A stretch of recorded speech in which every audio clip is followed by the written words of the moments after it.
पूरा अप्रोच दिया, vision for geography for main examination, right, और as well as for prelims, कि आपको प्रीलिम्स के लिए जो लोग प्रीलिम्स दे रहे हैं उनको प्रीलिम्स के लिए बताएं, जो मेंस दे रहे हैं वो मेंस के लिए मैंने आपको बताया कि मेंस के लिए आपका तैयारी क्या होना चाहिए। और मैंने आपको बताया कि एक क्वेश्चन से ज्योग्राफी का जो है, जो जीएस थर्ड पेपर में जो डिजास्टर मैनेजमेंट है उसको आप फर्स्ट पेपर के साथ में ही तैयार करो, उसको आप अलग से तैयार मत करो, ठीक है, साथ में ही तैयार कर लो।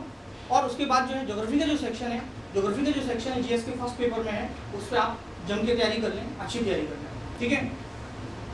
अब बात आती है किसकी, बात आती है सोर्स की, कि ज्योग्राफी के लिए सोर्स क्या होना चाहिए, हमें पढ़ना कहाँ से चाहिए, कैसे पढ़ना चाहिए।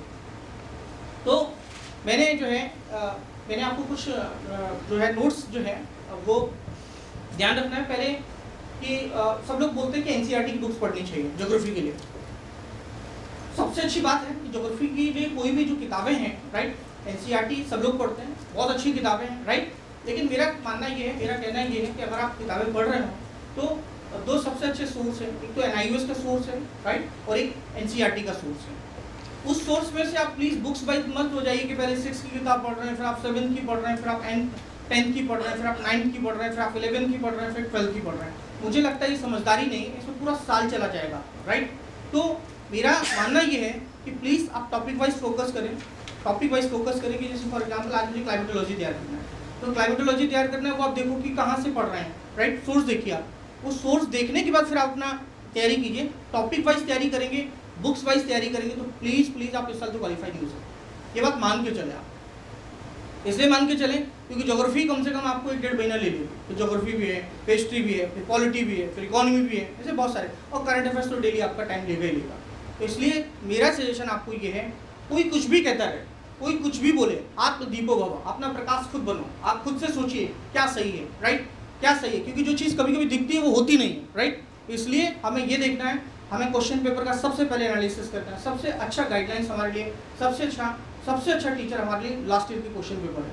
आप उनको ठीक से देखो, समझो क्या करना है मुझे, कैसे करना है मुझे, राइट। उसके बाद जब आप चीज़ों को समझ जाएंगे, उसके बाद उनकी रीडिंग करना है अच्छे से। जब आप रीडिंग अच्छे से कर लेंगे, कॉन्सेप्ट आप समझ पाएंगे, फिर आप जब क्लास में आएंगे, राइट, तो क्लास में आएंगे तो आपको इससे फ़ायदा ये होगा कि आपको वो चीज़ें समझ में आएंगी कि सर क्या पढ़ा रहे हैं, राइट। फिर आपको ये पता चलेगा कि यार कि मतलब अब जैसे जनरली बोलते हैं कि स्टूडेंट का कहना होता है कि सर सिलेबस में तो बहुत है, सिलेबस तो सर इतना वास्ट है, कैसे तैयार करेंगे। तो देखो सिलेबस तैयार करोगे तो मुझे लगता है कि 5 ईयर प्लान, आज नीति आयोग जो है, हमारा नीति आयोग ने भी प्लान चेंज कर दिया, वो भी 5 ईयर प्लान में भी नहीं रहे, तो आपको 5 ईयर प्लान में शिफ्ट नहीं होना है, राइट। आपको जो तैयारी करनी है वो स्मार्ट स्टडी करनी है। स्मार्ट स्टडी का मतलब वही होता है कि हमें क्या करना है, चीज़ों को समझना है, टॉपिक सिलेक्ट करने हैं। मैंने आपको टॉपिक्स अभी बताए हैं कि स्पेशली किन पे फोकस करना है, ना कि पता चला आप किताबें पढ़ते रहें। आप टॉपिक सिलेक्ट करें, उन टॉपिक्स पे तैयारी करें, रीडिंग करें, अच्छे से रीडिंग करने के बाद क्लास में आने के बाद मैं आपको ये बताऊंगा कि जो पोटेंशियल टॉपिक है, पोटेंशियल टॉपिक से क्या क्या क्वेश्चन बन सकते हैं, राइट। जैसे मैंने अभी आपको टॉपिक बताइए, साउथ इंडिया है, साउथ इंडिया में ड्रॉट है, तो उस पर क्या क्या क्वेश्चन, किस तरीके से क्वेश्चन बन सकते हैं, आपको आंसर क्या लिखना है, वही क्लासरूम का पार्ट, वही हमें क्लासरूम में पढ़ना है, राइट। तो मेरे कहने का होता है अगर आपको बेसिक चीज़ें नहीं पता होंगी तो फिर आपको दिक्कत होगी। आपको समझ में आना चाहिए कि सर क्लास में क्या पढ़ा है, सर क्लास में क्या बता रहा है। तो अगर हम एग्जाम पॉइंट ऑफ व्यू से वही टॉपिक्स फिनिश करते हैं तो हम कम समय में और टारगेट ओरिएंटेड स्टडी करेंगे तो हम एक अच्छा स्कोर प्रीलिम्स में भी कर सकते हैं और मेंस में भी कर सकते हैं और टाइम मैनेजमेंट भी कर सकते हैं। अगर हमारा टाइम मैनेजमेंट नहीं हुआ तो पता चलेगा कि आपका 2018 का अटेम्प्ट चला जाएगा।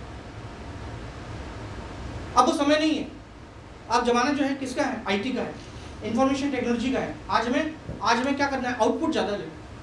हम दिन रात मेहनत करते हैं, पता चल रिजल्ट नहीं आया तो फ़ायदा क्या है। हमें ये ध्यान रखना है, कि ज्योग्राफी में क्या पढ़ना है, कितना पढ़ना है, कहाँ से पढ़ना है, कैसे पढ़ना है, क्या पढ़ना है। नोट्स बनाने कि नहीं बनाने तो कितने बनाने रिवाइज मल्टीपल टाइम। पढ़ना जितना है उसको कम से कम 10 बार रिवाइज करना है। ऐसा नहीं कि हम पढ़ते रहें साल भर और रिवाइज हम एक भी बार नहीं कर पाए, नहीं, सिलेक्शन नहीं होगा। आप पढ़ो कम, पढ़िए सॉलिड, जो पढ़िए उसको रिवाइज मल्टीपल टाइम कीजिए, फिर आपका सिलेक्शन निश्चित है। और आपने रिवीजन नहीं कर पाए तो कुछ नहीं होने वाला। अच्छा, कभी भी अगर आप ज्योग्राफी की तैयारी कर रहे हैं तो ज्योग्राफी में 2-3 चीज़ें ध्यान रखिए। ज्योग्राफी में हमेशा कोशिश आप ये कीजिए कि थोड़ा सा मैप ओरिएंटेड हमेशा हो जाइए। मैप हमेशा देखिए, मैप देखने से फ़ायदा होता है कि चीज़ें हमें याद हो जाती हैं। अभी देखो, जैसे फॉर एग्जांपल अभी एससी को सबमिट हुआ था, हुआ था, एससीओ का समिट हुआ था, तो हमारे प्रधानमंत्री कहाँ गए थे? अस्थाना गए थे, राइट, अस्थाना गए थे। अब देख लो वहाँ पर वो किसका कैपिटल है, एक चीज़ याद हो गई थी वो ज्योग्राफी, नेचुरल रिसोर्सेज कौन से हैं, दूसरी चीज़ तैयार हो गई, राइट, वहाँ पर रिवर कौन सी है। ऐसे ऐसे करके नॉलेज के पॉइंट ऑफ व्यू से अगर आप जब डिफरेंट अप्रोच से पढ़ेंगे, वहाँ पे नेचुरल रिसोर्सेज क्या होता है, वहाँ पे इंडस्ट्रीज कौन कौन सी हैं, तो हमारा मेंस का टॉपिक तैयार हो रहा है ना। करंट अफेयर्स के साथ साथ में हमारा अप्रोच होना चाहिए सब्जेक्ट। तो यार यूपीएससी क्या पूछता है, यूपीएससी देखो कभी पूछता है नेशनल पार्क दे देता है, साथ में रिवर पूछ देता है, इन्वायरमेंट की स्टडी है प्लस ज्योग्राफी। उन्होंने हिल दे दिए, हिल के साथ साथ उन्होंने क्या दे दिए, रिलीजियस प्लेसेस दे दिए। देखो ज्योग्राफी पूछ रहे हैं, साथ में कल्चर पूछ रहे हैं। तो ये जब तक चीज़ों को आप इंटरलिंक नहीं कर पाएंगे तब तक आप कुछ अच्छा नहीं कर पाएंगे, राइट। अब देखो मैंने आपको अभी क्वेश्चन बताया था कि अफ्रीका में जो नेचुरल रिसोर्सेज है वो भारत के लिए कैसे यूजफुल है, तो आपको कुछ इस तरीके से सोचना होगा। या इस तरीके से सोचेंगे तब आप ज्योग्राफी में कुछ अच्छा कर पाएंगे।